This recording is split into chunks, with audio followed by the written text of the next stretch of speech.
உங்கள் அனைவருக்கும் இனிமையான வணக்கத்தை தெரிவித்துக் கொள்வது உங்கள் கோ சபரிவாசன். காக்ரோச் ஜனதா பார்ட்டி பார்த்தீங்கன்னா நீட் தேர்வுக்கு எதிராக நடந்த முறைகேடுகளுக்கு அவசரமோ நீட் தேர்வு வினாத்தாள் கசிவு தொடர்பாகவும் நடந்த தவறுகளுக்கு பொறுப்பு எடுத்துக்கிட்டு இந்தியாவினுடைய கல்வித்துறை அமைச்சர் தர்மேந்திர பிரதான் பதவி விலகணும்னு சொல்கிற கோரிக்கையை முன்வச்சோம். இறந்து போன நீட் தேர்வு மாணவர்களுடைய நீட் தேர்வு பயத்தால் இறந்து போன மாணவர்களுடைய குடும்பத்துக்கு தலைக்கு 1 கோடி ரூபா கொடுக்கணும்னு, இனிமேட்டு இந்த மாதிரி முறைகேடுகள் நடக்கக்கூடாதுன்னு சொல்லி போராட்டம் பண்ணாங்க.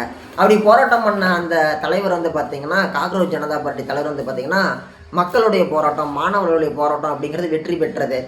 இப்படிப்பட்ட போராட்டத்தை வெற்றி பெற செய்த அபிஜித் தீப்கே பார்த்திங்கன்னா வீட்டுக்கு இன்னும் போகலையாம். இந்த போராட்டம் நடந்து அவங்க ஜெயிச்சு முடிச்சு சனிக்கிழமையே பார்த்திங்கன்னா கல்வி அமைச்சர், இந்தியாவினுடைய கல்வி அமைச்சர் பதவி விலகிட்டார். அப்படி பதவி விலகி முடிச்சு இன்றைக்கி 3 நாள் ஆகுது. இன்றைக்கி செவ்வாய்க்கிழமை 3 நாள் ஆகி அவங்க பையன் வீட்டுக்கு போகலன்னு சொல்லி அவங்க அப்பா அம்மா கதறாங்க, வருத்தம் தெரிவிக்கிறாங்க. என் பையன் ஃபோனை ரீச் பண்ண முடியல, எங்கள் பையன் வருவானா வரமாட்டானான்னு கூட எங்களுக்கு தெரியல, ரொம்ப பயமாக இருக்குது அப்படின்னு சொல்லி ஒரு கருத்தை பதிவு பண்ணியிருக்கிறாங்க. இப்படி தான் நடக்குமா நம்ம இந்தியாவில்?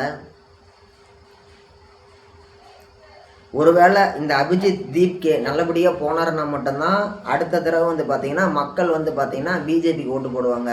ஒருவேளை இந்த அபிஜித் தீப்கேக்கு ஏதோ ஒன்று ஆணுச்சு அப்படின்னா மக்கள் இந்த அபிஜித் தீப்கேவுடைய ஏதோ ஒரு மிஸ் ஆகிட்டாரு, ஏதோ ஒரு அசம்பாவிதம் நடந்துச்சுன்னா முழுக்க இது பிஜேபி தான் பொறுப்புன்னு சொல்லிட்டு அடுத்த தடவை மக்கள் இந்த கட்சியை தூக்கி போட்டுருவாங்க. அடுத்த தடவை இவங்க தேசிய அளவில் இவங்க வெற்றி பெறவே முடியாது. இந்த அபிஜித் தீப்கேவுடைய அந்த ஒரு நல்லபடியாக வீட்டுக்கு போய் சேர்ந்தாருன்னா மட்டும்தான் அந்த கட்சி மறுபடியும் வர முயற்சி பண்ணலாம். இல்லைன்னா மக்களுடைய எதிர்ப்பை சந்திக்க நேரிடும். ஒவ்வொரு முறையும் இந்த மாதிரி போராட்டம் பண்ணக்கூடிய புரட்சியாளர்கள் எவ்வளவோ பேர் காணாமல் போகிறாங்க. இது மிகப்பெரிய ஒரு சூழ்ச்சியாலேயோ அல்லது ஒரு சதி வலையின் காரணமாகவோ இந்த மாதிரி நடக்குது. அதே மாதிரி இந்தியாவினுடைய சுதந்திர காலகட்டத்துக்கு முன்னாடியே பார்த்திங்கன்னா மிகப்பெரிய ஒரு படையை திரட்டிட்டு வந்தார் நம்மளுடைய சுபாஷ் சந்திர போஸ். அப்போ நதியில் மிகப்பெரிய ஒரு வெள்ளம் வந்ததன் காரணமாக மட்டும்தான் அவரால் உள்ளாடி வர முடியல. இல்லைன்னா அவர் உள்ளாடி வெள்ளைக்காரங்களோட சண்டை போட்டு ஜெயிச்சிருப்பார். அதே மாதிரி பார்த்திங்கன்னா இன்றைக்கி நேஷனுடைய ஃபாதராக பார்த்திங்கன்னா நேஷ்னல் ஃபாதராக தேசிய தந்தையாக பார்த்திங்கன்னா காந்தி இருந்திருக்க மாட்டார். நம்மளுடைய பாரத தந்தையாக யார் இருந்திருப்பார்? சுபாஷ் சந்திர போஸ் தான் இருந்திருப்பார். அவருடைய மரணம் இன்றைக்கு வரைக்கும் மர்மமாகவே இருக்குது.